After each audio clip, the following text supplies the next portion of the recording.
Dulu di sebuah negara besar yang bernama Turki, beberapa tahun yang lalu ada rombongan jamaah haji yang akan berangkat. Kemudian di bandara itu diumumkan bahwa sebentar lagi pesawat akan segera berangkat. Maka para penumpang pesawat yang akan berangkat dari bandara Istanbul Turki menuju Makkah diminta untuk segera menaiki pesawat. Ketika seluruh penumpang yang dimaksud sudah naik, tiba-tiba ada seorang nenek yang tidak mau naik ke dalam pesawat. Alasan nenek itu sederhana, karena barusan mendengarkan suara azan. Sebelum pesawat itu berangkat, nenek ini mendengarkan suara azan. Beliau lebih memilih untuk sholat dulu dibandingkan dengan naik ke pesawat. Walaupun sebenarnya secara hukum fikih dibenarkan bagi orang yang sedang dalam bepergian, dalam perjalanan, untuk melakukan sholat qasar ataupun sholat jamak. Tetapi beliau tidak melakukan itu. Beliau lebih memilih tetap tinggal di bandara walaupun pesawat itu berangkat. Karena ibu ini yakin bahwa siapapun yang bertakwa kepada Allah, siapapun yang mengikuti perintah Allah, yang taat kepada Allah, yang sungguh-sungguh dia patuh kepada perintah Allah dan Rasulnya, patuh kepada perintah agama, tidak lalai kepada kewajibannya, maka Allah pasti tidak akan pernah melalaikannya. Setelah beberapa kali di bandara diumumkan memanggil kembali ibu yang dimaksud, tapi ternyata ibu ini tidak bergeming. Ibu ini tetap melaksanakan sholat asar di bandara Istanbul Turki. Di dalam sholatnya dia tidak mengingat apapun, dia tidak mengingat penerbangannya, dia tidak mengingat tujuannya haji. Dia hanya ingat satu, bahwa aku ini adalah hamba Allah. Apakah dalam perjalanan aku masih hidup? Jangan-jangan dalam perjalanan aku tidak diberikan kesempatan oleh Allah untuk melaksanakan sholat. Maka lebih baik aku sholat. Berapa lama waktu aku sholat? Paling lama waktuku sholat hanya antara 5 dan 10 menit. Maka karena keikhlasan ibu ini, dia tetap sholat, dia patuh kepada perintah Allah. Dia lebih memilih ditinggalkan pesawat yang berangkat ke tanah suci Makkah dibandingkan dengan meninggalkan sholatnya. Setelah 1 jam berlalu, ibu ini tetap berada di tempatnya.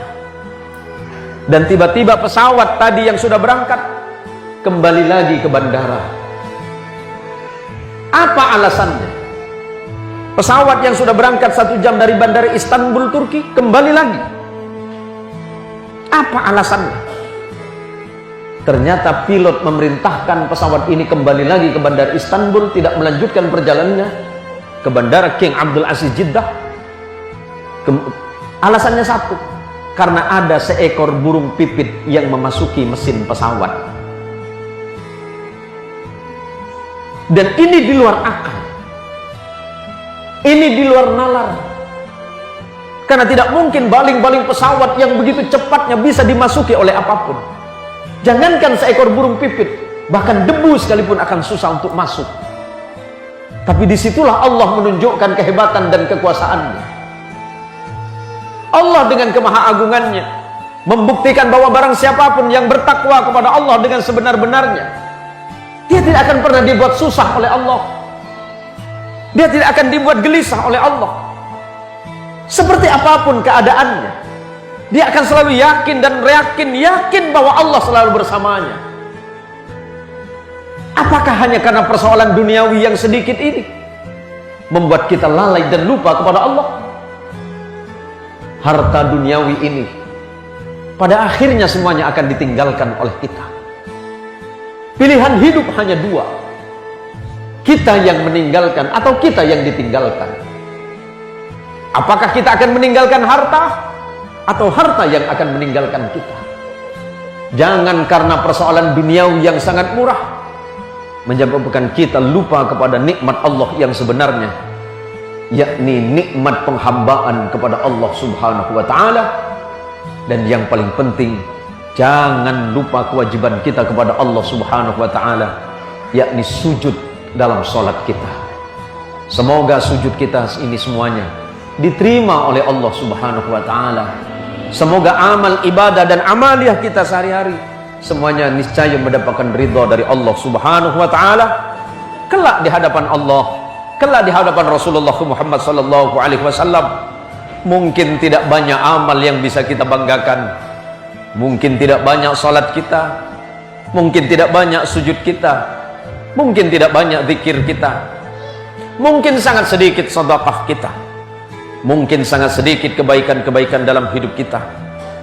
Tapi siapa tahu di antaranya ada satu sujud yang diterima oleh Allah Subhanahu wa taala, dan satu-satunya kebanggaan kita sebagai hamba Allah adalah sujud kita kepada Allah Subhanahu wa taala.